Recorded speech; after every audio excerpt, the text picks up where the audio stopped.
ఒకసారి స్క్రీన్ మీద కనిపిస్తున్న ఫోటో చూడండి. ఇది nail Armstrong first time moon మీద అడుగు పెట్టినప్పుడు ఫుట్ ప్రింట్స్ యొక్క ఫోటో. అండ్ ఈ ఫోటో చూడండి, ఇది నెయిల్ ఆర్మ్స్ట్రాంగ్ తన జాతీయ జెండా ఎగరేస్తున్నాడు, అది కూడా మూన్ పైన. అండ్ ఈ ఫోటోలో అయితే స్టార్స్ కూడా లేవు. అది 1969 ఫస్ట్ టైం మనిషి భూమిని వదిలి వేరే గ్రహానికి వెళ్ళాడు, అది మూన్. అండ్ ఎంత సేఫ్ గా వెళ్ళాడో అంతే సేఫ్ గా భూమికి రిటర్న్ కూడా వచ్చారు. అండ్ ఎప్పుడైతే 1970 స్టార్ట్ అయిందో కొన్ని రూమర్స్ స్టార్ట్ అయ్యి వాళ్ళు వెళ్ళిందంతా రాంగ్ అని, అసలు ఒక ఫిక్షనల్ స్టోరీ అని, అది ఏదో హాలీవుడ్ సినిమాలో గ్రాఫిక్స్ పెట్టి చేశారని, అండ్ కొన్ని ప్రూఫ్స్ కూడా చూపించారు. ఇప్పుడు నేను వీడియో స్టార్టింగ్ లో చూపించాను చూడండి, ఆ ప్రూఫ్స్ కూడా చూపించారు. ఫస్ట్ ప్రూఫ్ చూద్దాం ఒకసారి. నెయిల్ ఆర్మ్స్ట్రాంగ్ ఎప్పుడైతే మూన్ పైన ల్యాండ్ అయ్యాడు, తను పెట్టిన ఫుట్ ప్రింట్స్ ని ఫోటో తీశాడు. అండ్ ఆ ఫుట్ ప్రింట్స్ ఇలా ఉన్నాయి. అండ్ నెక్స్ట్ నెయిల్ ఆర్మ్స్ట్రాంగ్ భూమి మీదకి వచ్చిన తర్వాత తన స్పేస్ తో సహా తన షూస్ అన్ని ఒక మ్యూజియం లో భద్రపరిచారు. అండ్ ఆ ఫోటో ఇక్కడ కనిపిస్తుంది చూడండి, అక్కడ మీకు షూ చూడండి అండ్ ఇక్కడ ఫుట్ ప్రింట్స్ చూడండి. ఈ రెండు అసలు మ్యాచ్ అవుతుంది. ఆ షూ కున్న ప్యాటర్న్ ఈ ఫుట్ ప్రింట్స్ అసలు మ్యాచ్ అవుతుంది. జస్ట్ ఈ రెండు మ్యాచ్ అవ్వకపోతేనే ఆ మూన్ మిషన్ ఫేక్ అనేసారు. కానీ రియాలిటీలో ఏం జరిగిందంటే, నాసా సైంటిస్టులు మూన్ పై ల్యాండ్ అవ్వడానికి సపరేట్ షూస్ చేసి ఇచ్చారు. అండ్ ఆ షూస్ ని నెయిల్ ఆర్మ్స్ట్రాంగ్ గా కాకుండా మిగతా ముగ్గురు కూడా వేసుకునేటట్టు 3 పేర్స్ చేసి ఇచ్చారు. అండ్ ఆ పేరు వేసుకుని వాళ్ళు అలానే మూన్ పైన ల్యాండ్ అయ్యారు. దెన్ మూన్ పైన ల్యాండ్ అయిన తర్వాత ఆ షూస్ ఎక్కడ పోయినాయని మీకు డౌట్ రావచ్చు. ఆ షూస్ మూన్ పైన వదిలేశారు. ఎందుకంటే వచ్చేటప్పుడు సాధ్యమైన వెయిట్ తగ్గించుకొని వస్తారు ఆస్ట్రోనాట్స్. ఎందుకంటే వాళ్ళ ల్యాండింగ్ టైంలో ఎంత తక్కువ మెటీరియల్ ఉంటే అంత మంచిదని. సో ఇప్పుడు మీరు మూన్ పైకి పోయి చెక్ చేసినా కానీ ఆ షూస్ అక్కడే ఉంటాయి.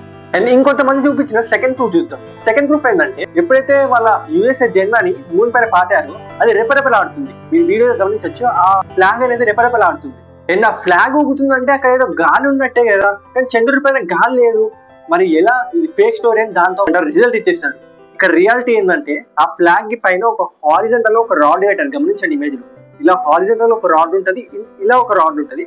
సో దాంతో ఫ్లాగ్ అనేది ఒక మంచి షేప్ లో ఉంటుంది. అండ్ ఎప్పుడైతే నెయిల్ ఆర్మ్స్ట్రాంగ్ దాన్ని పట్టుకున్నాడు, అండ్ అది కొద్దిగా మనం మామూలుగా కర్ర పట్టుకుని బరాబర్ పట్టుకోం కదా, ఇట్లా కొంచెమైనా షేక్ అవుతుంది. ఆ షేక్ వల్ల అది ఊగింది కానీ గాలి వల్ల ఏం ఊగలేదు. ఆ గ్రావిటీ ఆ క్లాత్ కింది గుంచుతాం, ఇట్లా ఇటు అవుతుంది, అది ఇట్లా ఇటు అవుతుంది, అంతే గాలికే ఊగట్లేదు. అండ్ థర్డ్ది, మూన్ పైన స్టార్స్ కనబట్టలేదు అన్న. ఆ స్టార్స్ కనబడినంత మాత్రం మిషనే ఫేక్ అనేసారు. సో యాక్చువల్ గా ఏం జరిగిందంటే, మనమే ఎగ్జాంపుల్ తీసుకున్నాం. మీ దగ్గర కెమెరా ఉంది, డే టైం ఎర్త్లు ఫోటో తీస్తున్నారు, స్టార్స్ కనబడతాయా? సరే, మన దగ్గర అట్మాస్ఫియర్ ఉంది, స్టార్స్ కనబడదు. సో డే టైంలో మూన్ పైన అట్మాస్ఫియర్ ఉండదు, మరి స్టార్స్ ఎందుకు కనబడతాయంటే, అక్కడ తీసుకెళ్లిన కెమెరా ఇప్పటిలాగా ఏదో 4K ఐఫోన్ తో తీసుకెళ్ళి ఫోటో తీయలేదు.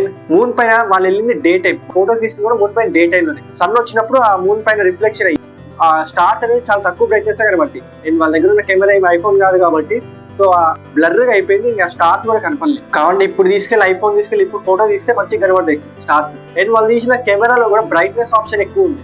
సో ఈ బ్రైట్నెస్ ఆప్షన్ ఎక్కువ ఉండడం వల్ల స్టార్స్ అనేవి కొంచెం లైట్ గా బ్రైట్నెస్ ఉంటాయి, సో అవి విజిబుల్ అవ్వలేదు. ఫోర్త్ డౌట్ ఏంటంటే, వాళ్ళు తీసిన ఫుట్ ప్రింట్ ఫోటో ఉంది కదా, ఆ ఫోటో అంతా ఫుట్ ప్రింట్ అనేది అంత పర్ఫెక్ట్ గా ఎలా వచ్చింది? సో ఇక్కడ రీజన్ ఏంటంటే, మూన్ పైన వాటర్ ఉండదు, ఎయిర్ ఉండదు. సో నువ్వు ఏ స్టెప్ చేసినా క్లియర్ గా ఉంటుంది, అట్మాస్ఫియర్ కూడా ఉండదు. నువ్వు ఏ స్టెప్ చేసినా క్లియర్ గా ఉంటుంది. అంతెందుకు, మన ఓపెన్ క్రికెట్ గ్రౌండ్స్ లోనే ఒక స్టెప్ కింద పెడితే మీరు ఆ కింద ఎంత క్లారిటీగా అచ్చుపడుతుంది. సో అలాంటి మూన్ పైన అట్మాస్ఫియర్ లేదు, వాటర్ అనేది ఏమి వచ్చిన మొలక కూడా లేదు. అలాంటి స్టెప్పింగ్ ఎంత క్లారిటీగా రావాలి. కొంచెం ఆల్మోస్ట్ సర్ఫేస్ ఎట్లా ఉంటుంది అంటే, ఫస్ట్ లేయర్ కొంచెం గట్టిగా ఉంటుంది, పైన ఇసుకలాగా ఉంటుంది. ఈ స్టెప్స్ క్లియర్ గా రాకుండా ఎట్లా ఉంటుంది? అండ్ ఇంకొక మేజర్ డౌట్ ఏంటంటే, ఫొటోస్ అనేవి కొద్దిగా క్లారిటీ వచ్చాయి.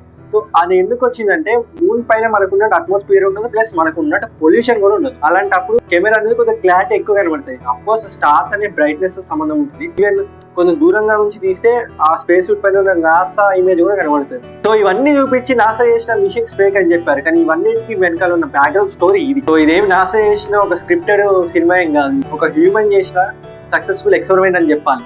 అండ్ వీడియో ఎండింగ్ వచ్చింది కాబట్టి చెప్తున్నా, ఇప్పటిదాకా మనిషి ఎక్కడి వరకు లాస్ట్ వెళ్ళాడు తెలుసా?